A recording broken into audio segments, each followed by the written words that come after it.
Santé Magafrique. Des mots sur les mots et des diagnostics. La santé au Sahel et en Afrique.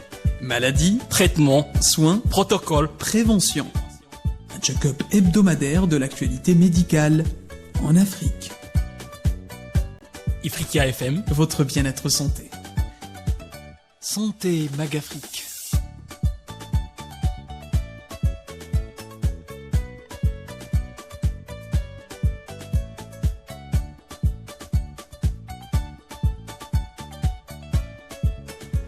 Bonjour l'Afrique, merci de nous rejoindre sur les ondes de Ifriqiya FM pour ce nouveau numéro de Santé Magafrique. Ravi, comme à chaque fois, d'avoir avec moi le docteur Ilyes Hamouk, chef de service des maladies infectieuses. Bonjour docteur, comment ça va et comment va la santé? Bonjour Samar, bonjour à tous les auditeurs d'Ifriqiya FM. Ça va et toi? Tranquille. Alors, comme à chaque fois, nous mettons en évidence et en lumière une maladie infectieuse, sa présence et son impact, surtout en Afrique, sur nous les Africains. Aujourd'hui, c'est la diphtérie que nous allons débattre. D'abord, c'est une infection très contagieuse, ce qu'il faut souligner. Je vous laisserai nous dire plus, docteur, sur cette infection. Je rappelle que vous êtes spécialiste des maladies infectieuses. Exactement, Samar, c'est une maladie qui est relativement grave, mais c'est aussi une question d'actualité. Parce qu'on a des épidémies en 2023, ça a commencé au niveau du Nigeria et c'est venu maintenant jusqu'en Algérie. Donc c'est quoi la diphtérie? C'est une maladie infectieuse, bactérienne, épidémique, engageant le pronostic vital. Donc c'est à ne pas confondre avec d'autres maladies infantiles comme la rougeole ou la varicelle. C'est une infection d'une bactérie qu'on appelle le Corynebacterium diphtheria. Qui sécrète une toxine, donc c'est un produit toxique qui passe dans le sang, qui est responsable de plusieurs complications. Voilà. Et avant d'aller donc vers les causes et les symptômes que nous allons débattre juste après, une petite historique, docteur. Qu'en est-il des premières apparitions de cette infection? Bien, alors la diphtérie, c'est pas une maladie nouvelle, c'est ce qu'on appelle une maladie réémergente. C'est une maladie qui revient un peu en force, mais c'est une maladie très très ancienne, elle est connue depuis l'Antiquité. La première vraie description clinique remonte au XVIe siècle. En 1826, on l'appelle déjà diphtérie. Alors en 1883, Dr Klebs identifie la bactérie. Et puis une année après, Dr Lefleur isole cette bactérie qu'on appelle le Corynebacterium diphtheria. C'est pour ça qu'on appelle la bactérie responsable de cette maladie le bacille de Klebs-Lefleur. Donc voilà brièvement l'historique de cette maladie. Et étant vulnérable à l'attraper, comment se fait la transmission? Comment se transmet la diphtérie? Alors la diphtérie, c'est une maladie infectieuse, maladie transmissible, maladie contagieuse. Le réservoir, en majorité, c'est l'être humain. Que ce soit le malade qui n'est pas traité, qui est contagieux quand même pendant 2 à 3 semaines. Il y a aussi le porteur sain qu'il ne faut jamais oublier. C'est quoi un porteur sain? C'est une personne qui n'est pas malade, qui n'a pas de symptômes, mais qui porte la bactérie dans sa gorge et qui risque de contaminer les autres. Le réservoir peut être animal, mais dans la plupart des cas, dans la majorité des cas, le réservoir est l'être humain. C'est pour ça que pour endiguer une épidémie, on doit traiter toutes les personnes malades, mais aussi les porteurs sains. Pour la transmission, le plus souvent, elle est directe. Elle se fait par des gouttelettes de salive. La personne qui porte la bactérie, elle va contaminer les autres lors d'un effort, quand elle parle, quand elle tousse, quand elle éternue. Donc, il y a les gouttelettes de salive qui vont se transmettre. Mais aussi, dans le cas de diphtérie cutanée, parce que ça existe des lésions dermatologiques de la diphtérie, donc une diphtérie cutanée, qui peut transmettre avec un contact direct. Ça, c'est la transmission directe qui est la plus fréquente, mais aussi la transmission indirecte quand on touche des objets qui ont été manipulés, par exemple les rampes d'escalier, par exemple les poignées de porte, etc. Et on se touche le nez, on se touche la bouche, on peut être contaminé. Donc, grosso modo, voici la porte d'entrée qui est respiratoire dans la majorité des cas, mais elle peut être dans de rares cas cutanée. Voilà. Donc, après avoir parlé de la transmission, on a la diphtérie. Alors, docteur, quels sont les symptômes de la diphtérie et surtout quels sont les premiers symptômes? Très bien. Avant d'expliquer les symptômes à nos auditeurs, on va juste parler de la physiopathologie. Une fois la bactérie qui est transmise, qui va rentrer au niveau du nez, au niveau de la gorge, dans le plus souvent des cas, elle va se développer et elle va coloniser la gorge et va donner une angine. Mais elle va induire ce qu'on appelle des fausses membranes. C'est ce qui la différencie des angines qu'on connaît tous. Donc ces fausses membranes, ils vont couvrir pratiquement toute la gorge. Ils peuvent même aller au niveau du pharynx, au niveau du larynx, et induire ce qu'on appelle une détresse respiratoire, parce que c'est ce qu'on appelle le croup. C'est une atteinte du larynx, surtout chez les enfants. Maintenant, il y a une autre action de cette bactérie, c'est qu'elle va sécréter une exotoxine. C'est un produit toxique qui va diffuser dans le sang et qui va atteindre essentiellement le cœur. Ça va donner des inflammations au niveau du cœur. Ça va diffuser au niveau des cellules nerveuses. Ça peut donner des paralysies. Et c'est ce qui fait aussi la dangerosité de cette maladie. Donc, voici pour la physiopathologie. Maintenant, on va rentrer dans les symptômes. Dans la majorité des cas, les formes les plus graves, c'est la diphtérie respiratoire. Alors, la diphtérie respiratoire, comme je l'ai dit, au début, on a ce qu'on appelle l'angine diphtérique. C'est la forme la plus fréquente. 2 à 5 jours après avoir été contaminé, progressivement, on va faire une fièvre, on va faire une dysphagie, c'est-à-dire une difficulté à avaler. Donc ça commence avec la gorge. Exact, ça commence avec la gorge et ça donne une angine. Au début, on ne peut pas la différencier avec les angines qu'on connaît. Mais après quelques jours, quand le médecin il va examiner la gorge, il va trouver une angine, mais aussi ce qu'on appelle des fausses membranes. C'est quoi les fausses membranes? C'est un enduit blanchâtre qui peut être jaunâtre, qui peut être grisâtre à la fin, qui va couvrir les amygdales, il va couvrir la gorge, il va couvrir même la luette. Et c'est ce qui caractérise cette angine. Et là, quand on voit cet aspect d'angine, on va parler d'angine diphtérique. Donc voici les premiers symptômes. Après, dans les complications, on va en parler plus dans les complications, mais cette angine-là, ces fausses membranes, elles peuvent se développer, elles peuvent s'étendre vers le bas, donc vers la gorge. Et c'est là où il y a le danger, parce que la gorge, la filiale au niveau de la gorge, c'est assez étroit. Donc, s'il y a une obstruction, l'enfant surtout aura vraiment du mal à respirer. Et ça peut descendre même au niveau du larynx. Et là, on appelle ça un croup ou une diphtérie laryngée. Et là, les symptômes, ils vont aller d'une dysphonie, c'est-à-dire un changement de voix. Au début, on a une voix et une toux rauque. Et après, on a la voix qui devient éteinte. Il y a l'enfant surtout qui n'arrive même pas à parler parce que sa gorge elle est obstruée par les fausses membranes. Donc ça, c'est pour les formes qu'on connaît le plus, c'est-à-dire la forme d'angine, c'est-à-dire la diphtérie respiratoire. Dans de rares cas, surtout en Afrique subsaharienne, c'est très rare qu'on voit ça en Europe ou en Amérique, il y a la diphtérie cutanée, c'est-à-dire c'est une atteinte de la diphtérie, pas au niveau de la gorge, mais au niveau de la peau. On va trouver une petite lésion au niveau de la peau. C'est moins grave, bien sûr, que la diphtérie respiratoire, mais c'est tout aussi contagieux. Et comment vous diagnostiquez une personne atteinte? Qu'est-ce qui vous fait dire que la personne a la diphtérie? Alors, pour le diagnostic, vu que c'est une maladie qui est très ancienne, qui est connue depuis l'Antiquité, le diagnostic est en premier clinique. C'est le médecin qui va poser le diagnostic devant les symptômes. Mais ce n'est pas un diagnostic de confirmation. Ça veut dire que tout diagnostic médical commence par l'interrogatoire. On va poser la question à cette personne, est-ce qu'elle a été vaccinée? Parce qu'il faut rappeler, et on va en parler mieux au niveau du volet prévention, la vaccination protège contre les formes graves de la diphtérie. Donc, on reviendra sur la vaccination. Voilà. Donc, on va poser la première question. Est-ce que vous avez eu une vaccination contre la diphtérie? Si la personne vous dit « j'ai jamais été vacciné », c'est un argument très important pour le diagnostic. Donc, ça, c'est en premier. Deuxièmement, on va examiner. On va chercher cette angine, cette fameuse angine. On va chercher ce qu'on appelle les fausses membranes qui sont assez caractéristiques de cette maladie. Et on va voir la gravité. Est-ce que ça touche la gorge? Est-ce que ça touche le larynx? Est-ce que la personne arrive à parler? Est-ce qu'elle n'arrive pas à parler? Est-ce qu'elle fait d'autres signes extra-respiratoires, comme je l'ai dit, une atteinte cardiaque, une atteinte neurologique? Parce que là, je vous ai dit que la bactérie sécrète une exotoxine qui a ces signes-là. Donc ça, c'est le diagnostic clinique. Malheureusement, c'est un diagnostic, on parle de cas suspects ou de cas probables.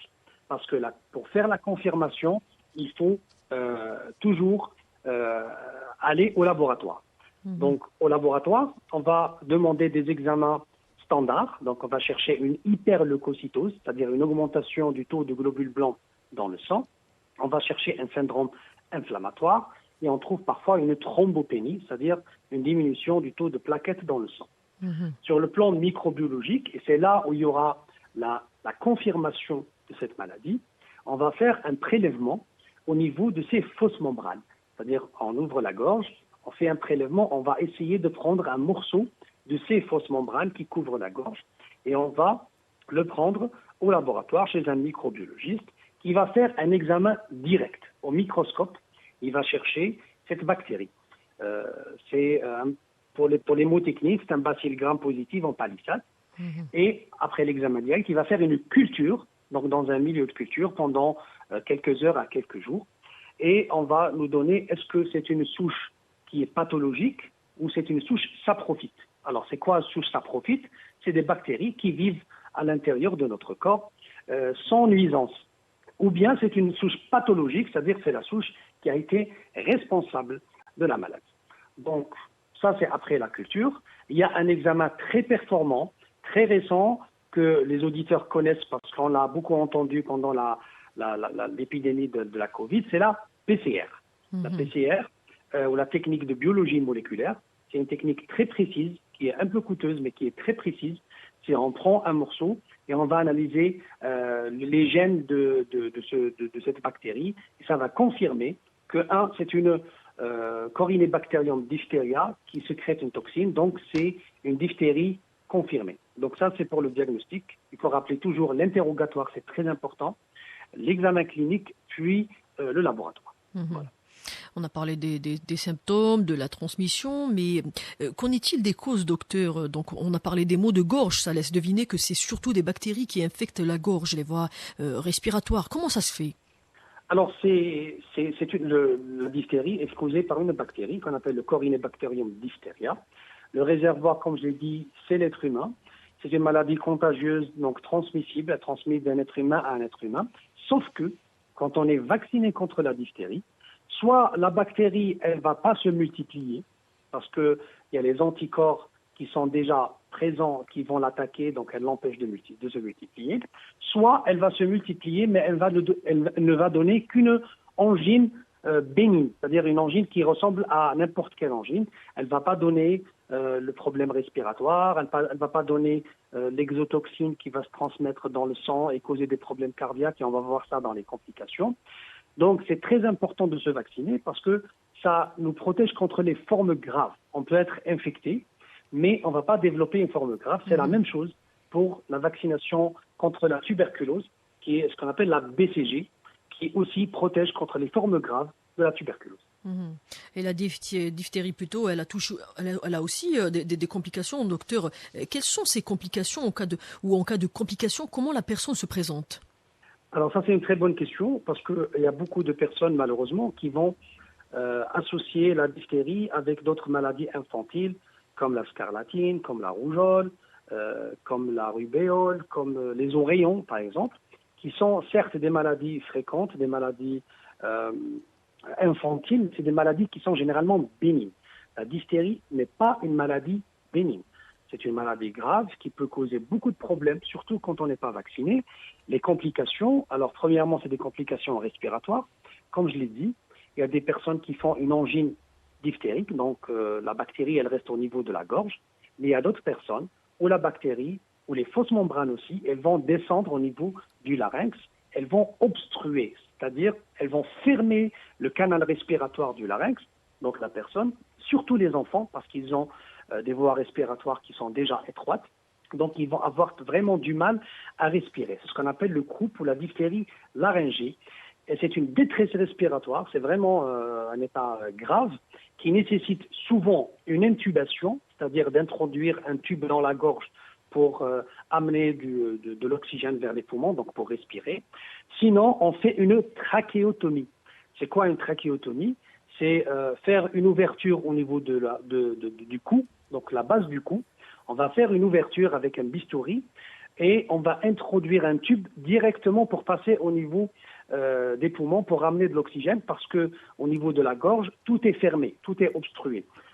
Et la trachéotomie, c'est un geste d'urgence qui va sauver le patient, mais qui, comme tout geste opératoire, a des conséquences.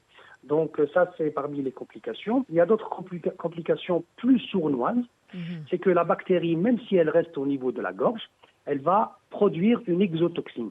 Alors l'exotoxine, c'est un produit toxique qui va diffuser dans le sang et qui va atteindre tous les organes du corps humain, donc les reins, le foie, le cœur, le cerveau, mais il va causer surtout des dégâts au niveau du cœur parce qu'il va faire une inflammation du muscle du cœur, ce qu'on appelle la myocardite. Et malheureusement, cette inflammation du cœur, elle peut passer inaperçue, comme elle peut causer des morts, des morts très brusques. Donc dans ce cas-là, le diagnostic est plus difficile. Le diagnostic est plus difficile et quand on a un patient qui a la diphtérie, on doit surveiller son cœur de manière continue parce que ces complications, elles peuvent survenir une semaine après, 10 jours après, 15 jours après, même 20 jours après. Donc même si le patient est guéri de la gorge, il peut toujours faire des complications cardiaques, donc il faut toujours le surveiller et faire ce qu'on appelle des ECG ou des électrocardiogrammes de manière soutenue, parce qu'à n'importe quel moment, il peut faire un problème cardiaque brusque. Il y a aussi les atteintes neurologiques, donc c'est la toxine qui va aller au niveau des cellules nerveuses. Ça peut donner au début une paralysie vélopalatine, donc c'est quoi? C'est une paralysie au niveau de la gorge. Quand on va boire de l'eau, elle va sortir du nez. Quand on va manger, l'alimentation, les aliments vont sortir du nez parce qu'il y a une paralysie au niveau de la gorge et la personne a une voix nasonnée. C'est comme si elle avait le nez bouché. Et il y a beaucoup de risques de fausse route. On peut s'alimenter, mais ça va passer au niveau respiratoire. Ça, c'est dû à la toxine qui va atteindre les cellules nerveuses. Et on peut avoir tardivement des paralysies au niveau, par exemple, des muscles oculomoteurs. On n'arrivera plus à gérer les mouvements des yeux, par exemple. On peut avoir d'autres complications neurologiques. Et tout ça n'est pas dû à la bactérie, mais dû à l'exotoxine. C'est pour ça qu'on va voir ça dans le traitement. Parmi le traitement, on donne un antibiotique pour lutter contre la bactérie, mais on donne un sérum antidiphtérique qui va lutter contre la toxine dans le sang. On reviendra sur le traitement, justement. Et qui est généralement touché ou plus touché par la diphtérie? Genre, parlons des cas les plus vulnérables. Bien, alors là, tout le monde peut être infecté par la diphtérie, surtout s'il y a une épidémie, parce que c'est une maladie contagieuse. Mais les personnes, et c'est clair, qui ont le risque de faire des formes graves, de mourir, sont les personnes qui ne sont pas vaccinées, qui n'ont jamais eu de dose de vaccin, parce que le vaccin protège contre ces formes graves, et c'est surtout les enfants. C'est dramatique, des enfants de 2 ans jusqu'à 12-13 ans qui n'ont jamais été vaccinés, surtout les plus petits, parce qu'ils ont un larynx plus petit, ils ont une gorge plus petite. Donc déjà, ça va s'obstruer, ça va se fermer facilement. Donc la majorité des décès dus à la diphtérie, des formes graves, concernent des enfants qui sont non vaccinés contre la diphtérie. Il est à noter, docteur, après avoir parlé de la maladie, la définir et parlé de ses causes et symptômes, que cette infection a marqué dernièrement son territoire dans les wilayas d'Algérie, plus précisément le sud, région frontalière avec les pays du Sahel, dernièrement. Comment et pourquoi, docteur? Alors, il faut rappeler que ces maladies qu'on appelle réémergentes, parce que c'est des maladies qui ont diminué à un certain moment, elles reviennent en force parce qu'il y a un relâchement au niveau de la vaccination, surtout en Afrique subsaharienne. Et depuis le début de l'année, il y a une épidémie au Nigeria avec plus de 500 cas de diphtérie. Et vous savez très bien que le monde maintenant est devenu un petit village, surtout avec le développement des moyens de transport. Et depuis 3 mois à peu près, il y a une épidémie au niveau du sud algérien, surtout au niveau des wilayas frontalières, donc avec le Niger, avec le Mali, parce que c'est des pays du Sahel où il y a ces maladies réémergentes par manque de vaccination. Et on a enregistré donc à Tamanrasset beaucoup de cas dans les 3 derniers mois, donc environ 80 cas, dont 16 qui ont été confirmés par l'Institut Pasteur d'Alger. Donc c'est des cas avérés de diphtérie qui ont touché des enfants surtout, c'est des étrangers, donc c'est des migrants qui n'ont jamais été vaccinés contre la diphtérie. Et ça a causé beaucoup de cas, comme je l'ai dit, avec les wilayas frontalières avec les pays du Sahel. Et au dernier bilan, des cas sont confirmés, voire 16 d'entre eux sont dans l'urgence. Sont-ils pris en charge? Alors, toutes les personnes contaminées, donc les personnes qui ont développé une diphtérie, ont été prises en charge, isolées, parce qu'ils doivent être isolés pour ne pas contaminer, pris en charge correctement, gratuitement, au niveau de nos hôpitaux, et la majorité sont sortis indemnes, avec bien sûr une enquête sur leur entourage et une campagne de vaccination de masse, surtout dans leur entourage, pour éviter une propagation de l'épidémie. Et l'infection peut être prévenue par la vaccination, docteur. Donc, vous l'aviez dit. Donc, est-ce qu'il y a eu lieu ou il y a lieu d'une campagne de vaccination? Alors, il faut rappeler que la vaccination antidiphtérique dans les pays développés et en Algérie sont obligatoires. La vaccination antidiphtérique est obligatoire. Elle est intégrée dans le programme élargi de vaccination. Et cela depuis l'âge de 2 mois. Le nourrisson, il va recevoir une dose de vaccin antidiphtérique, anti-tétanos, et ça va le protéger. Il y aura plusieurs doses. Et puis, à partir de l'âge adulte, il faut se vacciner contre la diphtérie entre 10 ans à 20 ans. On va dire chaque 20 ans, faire un rappel pour se protéger contre les formes graves. La vaccination est obligatoire en Algérie, et c'est ce qui a permis de protéger les Algériens, même quand il y a une entrée de diphtérie dans le territoire algérien. Et c'est le même cas pour les autres pays, parce qu'on ne peut pas empêcher la pénétration de la diphtérie. Je rappelle qu'en Allemagne, en 2022, il y a eu 130 cas de diphtérie, mais ça concerne des migrants qui n'ont pas été vaccinés, et ça n'a pas touché le peuple allemand qui est bien vacciné contre la diphtérie. Donc voici la valeur de la vaccination antidiphtérique. Et je rappelle aussi que la diphtérie est une maladie à déclaration obligatoire, mais aussi elle n'est pas immunisante. C'est-à-dire même si moi je fais une diphtérie et je guéris, je peux refaire la diphtérie. Donc même si j'ai fait la diphtérie, je guéris, je dois me faire vacciner contre la diphtérie pour me protéger des prochains épisodes. Donc la seule solution, c'est le vaccin, c'est ça. C'est le vaccin. Et après avoir été atteint, comment diminuer les risques? Autrement dit, comment se soigner ou en quoi consiste le traitement? Alors, la diphtérie, c'est une urgence thérapeutique. Donc, il faut traiter le patient le plus tôt possible. Il y a 2 volets. Il faut hospitaliser, isoler le patient pour ne pas contaminer les autres. Il faut traiter. Donc, on doit traiter par du sérum antidiphtérique. Donc, c'est des anticorps contre la toxine pour éviter toutes les complications. Et c'est aussi des antibiotiques pour traiter la bactérie, pour l'éliminer de la gorge. Mais il y a aussi, dans les formes graves, malheureusement, quand il y a un problème de respiration, on doit amener de l'oxygène, soit par un masque d'oxygène, soit par une intubation, soit par une trachéotomie. Et parfois, il y a une atteinte des muscles cardiaques, donc on doit consulter un cardiologue qui va donner un traitement pour sauver le patient. S'il y a un problème rénal, on doit donner des médicaments pour aussi traiter les reins. Donc voici grosso modo le traitement. C'est hospitaliser, isoler, déclarer la maladie, donner un sérum antidiphtérique contre la toxine, donner des antibiotiques contre la bactérie et traiter le patient selon le degré de gravité, s'il a besoin d'oxygène, s'il a besoin de corticoïdes, s'il a besoin de trachéotomie, d'intubation, selon la gravité de la personne. Il ne faut pas oublier, c'est très important, c'est que si on a une vaccination, si on a un cas de diphtérie, il faut toujours prendre en charge l'entourage du patient parce qu'il peut être contaminé. Donc, on doit prélever la famille, les collègues, les amis du patient atteint de la diphtérie. On doit les surveiller cliniquement et on doit donner ce qu'on appelle une antibioprophylaxie, c'est-à-dire on doit les protéger par un traitement antibiotique préventif pendant 7 jours. Par exemple, les parents du patient, ses amis proches, ses collègues proches, on va leur donner un traitement pendant 7 jours pour éviter une contamination et un développement de la maladie chez eux. Et dernière question, avant tout, docteur, comment prévenir? Alors la prévention, la meilleure des préventions, la plus efficace, c'est la vaccination antidiphtérique. Que ce soit dans le programme élargi de vaccination chez les tout petits, pour surtout protéger les enfants, parce que je vous ai dit que c'est les décès concernent surtout les enfants, donc il faut vacciner les enfants dès le plus jeune âge. Ça, c'est en premier. Et deuxièmement, les personnes très âgées, à partir de 50, 60, 70 ans, il faut qu'ils fassent un rappel contre la diphtérie, parce que même si on a été vacciné quand on était jeune, on peut perdre un peu l'immunité. Et puis, troisièmement, il faut prendre rapidement en charge l'épidémie, déclarer tous les cas suspects. Et s'il y a une épidémie, il faut faire une campagne de masse de vaccination pour endiguer rapidement l'épidémie. Voilà. Merci, docteur Ahamouk. Je rappelle que vous êtes chef de service des maladies infectieuses. Notre rendez-vous se renouvelle la semaine prochaine. D'ici là, prenez soin de votre santé et de votre communauté.